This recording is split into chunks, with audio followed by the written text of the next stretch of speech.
What up, yo? It's J Protege here to bring you my weekly hip-hop blog. Now, question.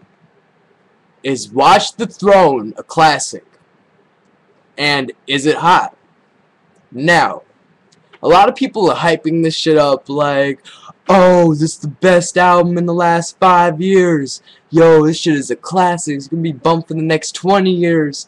Like, Kanye and Jay brought something completely new to the table. Like, really? Alright. First off, I'm just going to get this out of the way. If you're a Kanye fan, like a dead-ass Kanye fan, Graduation Day Kanye, and like a Jay-Z fan, like classic, like Reasonable Doubt Jay-Z fan, then you are a stupid-ass motherfucker for thinking that this is an awesome album. Alright? Now, I'm just going to leave that statement for there until I start explaining.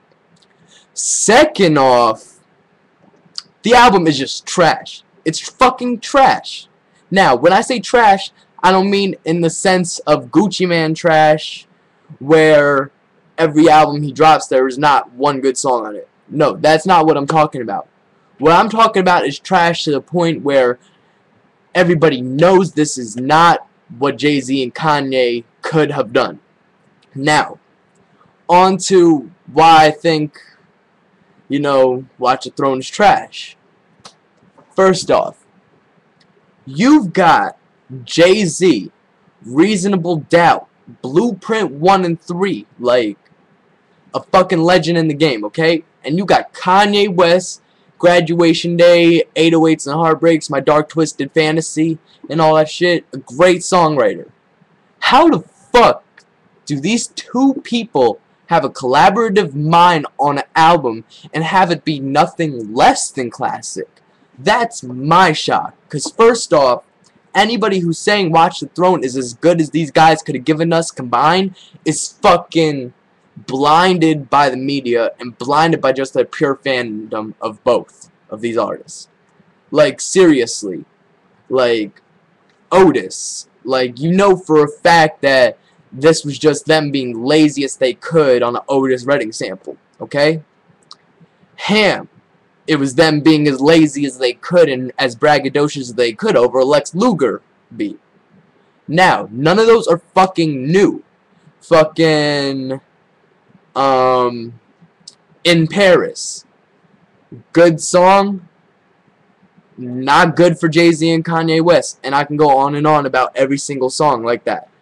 And it's just the fact that you've got two artists that have brought you classic after classic, very good content in all their music, and then you put them together and they give you this subpar tripe. Like, I don't know, I'm not really buying it. I kind of feel like, and this is, oh, also, this is coming from somebody who is not a big fan of either one, okay?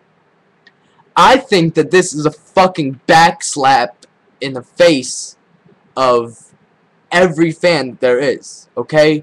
Because if you listen to that album without the preconceived notion that it's an instant classic and really evaluate the lyrical content, the beat selection, the way they wrote the beats, the concepts behind the songs, it wasn't what they could have given you. It was very rushed.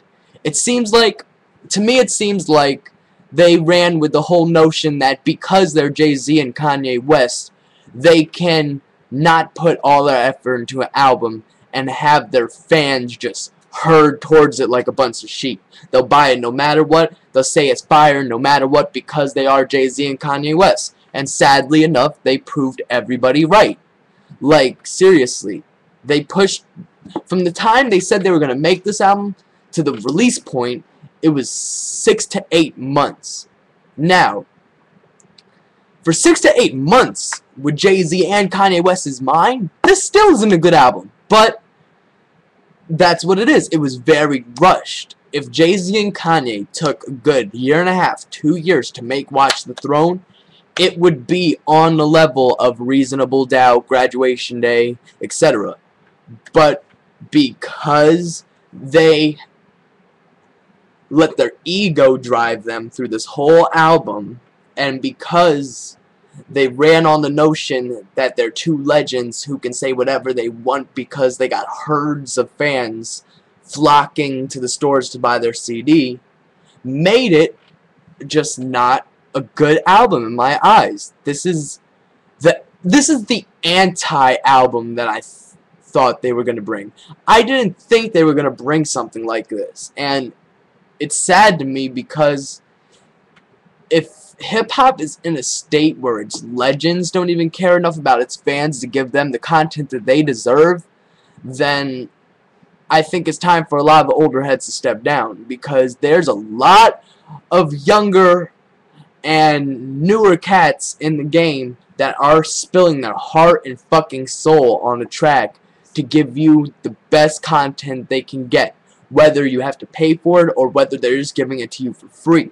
And now you have legends that are giving you lyrics from the fucking recycling bin, pretty much, putting it on an album and calling it a classic. That's just me, okay? I will be doing a second video right after this on the Carter 4.